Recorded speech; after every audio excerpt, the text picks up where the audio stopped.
Ang high-octane na kwento ng The God of High School ay nagpapatuloy sa Second Great War at post-war arcs, ayon sa pagkakasunod. At sa video na ito, malalaman ninyo ang buong detalye tungkol sa mga nangyayari kay Jin Mori at sa kanyang mga kaibigan sa mga kwentong ito. Kaya maghanda na kayo, mga ka-T recap, maraming spoilers ang darating para sa manhwa ng The God of High School. Ngayon, umupo at mag-enjoy sa video natin ngayon. Welcome to the Second Great War and the post-war arcs. Ngayon, hindi maganda ang takbo ng mga bagay mula nang huli nating makita ang ating Para mga bigyan bayan. kayo ng ideya, ang dating kabisera ng kaharian ng Unggoy ay ngayon ay isang nag-aapoy na larangan ng digmaan. Ang mga prinsipe ng Natak, na mga Diyos ng digmaan mula sa Heavenly Realm, ay kaka-rating lang, at ang mga matatag na tauhan ng God of High School, tulad ni Uma at Beck, ay nasa malalim na problema. Sa pagsasalita tungkol kina Uma at Beck, huli nating nakita ang dalawa na pinagsama-sama ng isang grupo ng mga nilalang mula sa Heavenly Realm, mga tinatawag na anghel sa ilalim ng pamumuno ng mga prinsipe. Para sa lahat ng layunin, pinaniwalaan ng kwento na sila ay patay na. Pero, heto na, dahil ang simula ng Second Great War Arc ay nagbubukas sa isang malaking revelasyon. Hindi, mga guys, hindi pa patay sina Uma at Beck Sungchul. Sa katunayan, nagsanib sila, at ang hari ng mga baka ay ngayon ay nagsisilbing sariling chariot ni Beck. Tulad ng mga tagahanga, isa sa mga pinagkakatiwalaang mandirigma ni Uma, si Wuchi, ay nag-rub ng kanyang mga mata nang makita niyang buhay at maayos ang kanilang hari. Hindi siya makapaniwala sa kanyang nakikita sa harap niya, habang ang espiritu ni Uma na ngayon ay naninirahan sa loob ni Beck ay sumisigaw sa kanya at sinasabing huwag mawalan ng pag-asa. Ito ay nagpapasigla sa mandirigma ng baka. Inutusan niya ang natitirang mga sundalo ng kaharian ni Uma na magmabalisa at huwag sayangin ang pagkakataon na ibinigay sa kanila ng kanilang leader, oras na para sa isang counterattack. Itinaas ng hukbo ng baka ang kanilang mga kamay at naghahanda na durugan ang mga higanteng anghel. Ngayon, habang nangyayari ito, si Juala ang ikatlong prinsipe ng Natak ay harap-harapang nakatayo sa harap ni Ilpyo. At para sa kaunting konteksto, mga guys, si Ilpyo ay ngayon ay isang ganap na halimaw.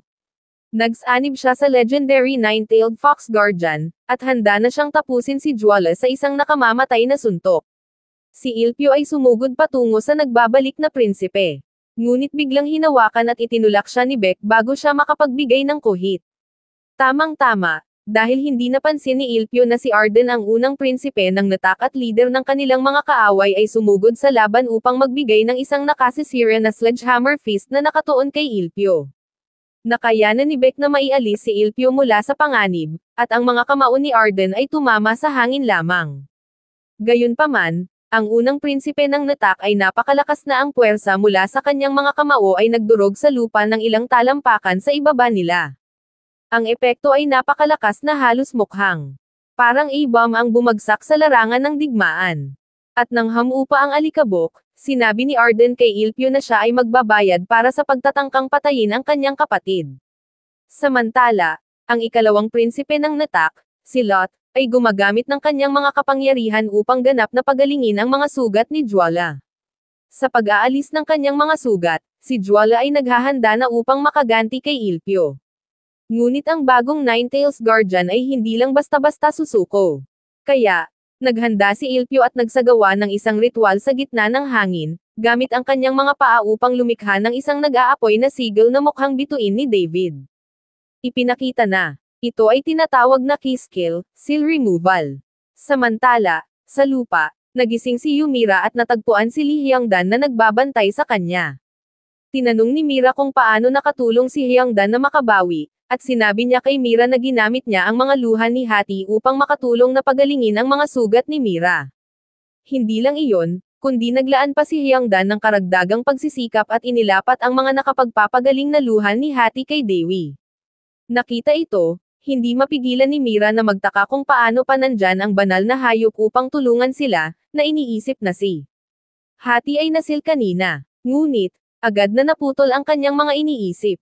Nang makita niyang si Jeonggi sa ilang distansya, nakapos na walang pang-itaas at nag-aayos tulad ng dati. Ngunit, sa ating sorpresa, Nalaman natin na si Ji-Yoongi ay nakikipag-usap muli sa kanyang Charyok, ang espiritu ni Jack the Ripper. Mukhang hindi masaya si Jack na nakatali kay Ji-Yoongi. Sa ibang lugar, sinabi ni Baek kay Lee Soo-jin ang may dala ng kapangyarihan ng Pandora na kahit na gusto niyang makaganti sa pagtatangkang patayin si Uma, wala silang pagpipilian kundi magtulungan upang pabagsakin ang mga prinsipe ng Natak.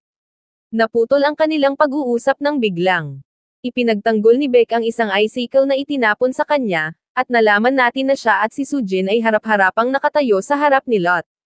Wala namang 2v1 matchup, dahil sumali si Arden at sinabi kay Soo-jin na siya ay susugod sa kanya. Siyempre, nanatiling malamig si Soo-jin nang marinig ito. Nang walang sinasabi, binuksan niya ang kanyang malita at isang itim, nakakatakot na enerhiya ang sumabog mula dito. Ang sludge-like na enerhiya ay bumalot sa dating Nox Bishop. At, pagkatapos ng ilang sandali, natuklasan natin na ang enerhiya ay nagsanib upang lumikha ng isang super sultry, super cool na suit of armor. Para kay Soo-jin na tinatawag na curse. Sa kabilang dako, si Daewoo ay nakabawi at tulad ni Mira nagulat nang malaman na nandyan pa si Hati. Lumapit si Mira sa kanyang kaibigan at inihayag na inalis ni Ilpyo ang mga seal sa larangan ng digmaan gamit ang ritual na ginawa niya kanina. Kaya, nangangahulugan ito na maaari na nilang gamitin muli ang kanilang mga kakayahan sa Charyok. Alam ito ni Mira, ngunit sinabi niya kay Daewoo na marahil mas mabuti na lang na umupo sila sa digmaang ito, dahil ito ay talagang magiging labanan ng mga Diyos. Gayunpaman, sinubukan ni Daewoo na pasiglahin si Mira na. Kahit na hindi sila makakalapit sa kapangyarihan ng mga Diyos, marahil may magagawa sila upang baligtarin ang sitwasyon pabor sa kanila. Narinig siya ni Mira, kaya ang dalawang mandirigma ay bumangon at naghahanda na harapin ang mga higanteng anghel sa harapan nila. Sa ibang lugar, si Monday ay nasa isang pulong kasama ang iba pang mga mataas na opisyal ng Nox sa loob ng kanilang lungga. Ang kanyang mga kasamahan ay galit na ang seal na pumipigil sa mga mortal na pumatay sa mga Diyos ay naalis. Tinanong nila si Monday kung ano ang nangyari, at iniulat niya na si Soo-jin ay nagtaksil sa kanilang organisasyon. Iyan ay simula pa lamang ng kanilang mga problema, dahil bigla silang nakaramdam ng pagyanig sa loob ng kanilang lungga. Pagkatapos, isang grupo ng mga sumasamba ang nagulat na ang kanilang mga bilanggo, ang mga hukom, ay lahat nakatakas mula sa pagkakabihag. Kasabay nito, nakita natin sina Judge O, P, at Q na naglalakad sa mga pasilyo ng Nox matapos sirain ang isang grupo ng mga mababang antas na sumasamba. Ipinagpalagay ni Judge O na ang kanilang mga kaalyado sa loob ng Sage Realm ang responsable sa pagpapahintulot sa kanila na muling gumamit ng Charyok. Sinabi ni Judge Q sa kanyang mga kasama na dapat silang pumunta at iligtas si Park Moo-jin. At, sa sandaling iyon, ang kisame ng lungga ay bumagsak, habang tatlong pari ng Nox, sina Vega, Niblang, at Jiang Zia, ay sumabog sa sahig upang subukang pigilan ang mga hukom. Ngunit, ang mga hukom ay nananatiling kalmado at agad na pinabagsak ang mga pari. Si Q ay labis na humanga nang malaman na ang Charyok ni Judge O, ang pulang dragon, ay umunlad at naging mas malaki kaysa dati. Ngayon, habang nangyayari ang lahat ng ito, si Ilpyo ay harap-harapang nakatayo kay Jwala at naghahanda para sa isang laban. Inactivate ni Ilpyo ang kanyang pangalawa at ikaapat na tails, upang lumikha ng mga pakpak na gawa sa apoy, habang si Jwala ay nagsummon ng mainit, na naglalagablab na lava mula sa lupa sa ilalim nila. Si Ilpyo ay sumugod patungo sa prinsipe ng Natak, at si Jwala ay lumikha ng isang napakalaking nilalang na parang ahas gamit ang kanyang lava upang kontrahin ang nine-tailed fox. Ang dalawang lalaki ay nagbanggaan at ang kalangitan sa itaas ng mga guho ng Pilmaon ay naging maliwanag na parang araw nang magtagpo ang apoy sa apoy. Sa lupa, ang natitirang mga mamamayan ng Or ay nagtipon sa paligid ng sledgehammer ng anghel. Lahat sila ay nagulat na makita na ang unggoy na kilala nilang hari, si Miho, ay nawasak na parang insekto sa ilalim ng armas ng Nephilim. Gayunpaman, ang mga mamamayang unggoy ay desperadong humahawak sa pag-asa na si Miho ay buhay pa, at nagsimula silang maghukay sa lupa sa ilalim ng higanteng sledgehammer gamit ang kanilang mga kamay. Ang kanilang mga pagsisikap ay nagbunga nang makita nilang hindi naging laman ng unggoy si Miho. Sa halip, ang kamay ni Miho ay lumalabas mula sa isang energy barrier na nilikha ng kanyang staff upang balutin siya. Sa itaas ng kalangitan ng Sage Realm, patuloy ang laban nina Ilpyo at Juala. At maniwala kayo sa amin kapag sinabi naming ito ay isang war zone sa itaas. Dahil bukod kay Ilpyo, abala si Beck sa pakikitungo kay Lot. Ang mandirigmang may baseball bat ay bumanggit ng isang mathematical equation habang umiikot ang kanyang bat. Tulad ni Ilpyo kanina, bumuo si Beck ng isang magical sigil at sinabi kay Yamato na tumakas mula sa kanilang mga tanikala at lumitaw. Sa sandaling iyon, ang purple energy ay sumiklab sa paligid ni Beck at ang hari ng mga baka ay lumitaw sa likod niya. Nakita ito ng ikalawang prinsipe ng natak at inisip na magiging masaya ang kanilang laban. Pagkatapos, ginamit ni Lot ang kanyang mga kapangyarihan upang mag-summon ng isang malaking weapon wheel sa likod niya habang hawak niya ang isang malaking espada na gawa sa yelo bago sila nagbanggaan ni Beck. Sa lahat ng oras, si Sujin at Arden ay nasa gitna ng laban, habang ang may dala ng Pandora ay nagawang itulak si Arden sa lupa sa isang maayos na pagkakasalungat. At sapat na upang sabihin na si Sujin ay muling umangat, habang sinubukan niyang durugan ang dibdib ni Arden at wasakin ang lupa sa ilalim nila. Ngunit, ang unang prinsipe ng natak ay literal na isang Diyos ng digmaan, kaya sa huli ay nakayanan niya ang agos at nagawang hawakan si Sujin sa binti. At, inihayag niya na ito ay isang bitag, habang binabago niya ang mga debris sa paligid nila sa malalaking pako at pinapaputok ito sa paligid ni Sujin. Inisip ni Arden na nasa bingit na ng pagkatalo ang may dala ng Pandora, ngunit sinagot ni Sujin ito gamit ang isang klasikong ITF Taekwondo technique na tinatawag na right flamingo at winasak ang mga higanteng pako na sumusubok na tumusok sa kanya. Sa lupa, sa wakas ay nagawa ng mga mamamayan ng Or na hilahin ang namamatay na katawan ni Miho mula sa ilalim ng sledgehammer. Lumalabas na ang Peking Hari ay buhay pa, protektado ng kanyang sariling armas mula sa nakamamatay na suntok na tinamo niya. Sinabi ng kanyang mga tapat na nasasakupan na magtiis siya habang naghahanap sila ng doktor, ngunit sinabi ni Miho sa kanila na pakinggan ang kanyang sasabihin. Sa wakas ay inamin niya ang katotohanan sa kanyang mga tao, na hindi siya kailanman ang tunay na hari ng unggoy, siya ay isang karaniwang unggoy lamang tulad nila na nakipagkasundo sa Nox. Sa sandaling ito, napagtanto ni Ryo na hindi na makakaligtas si Miho, habang ang Peking Hari ay humihingi ng tawad sa kanyang mga nasasakupan.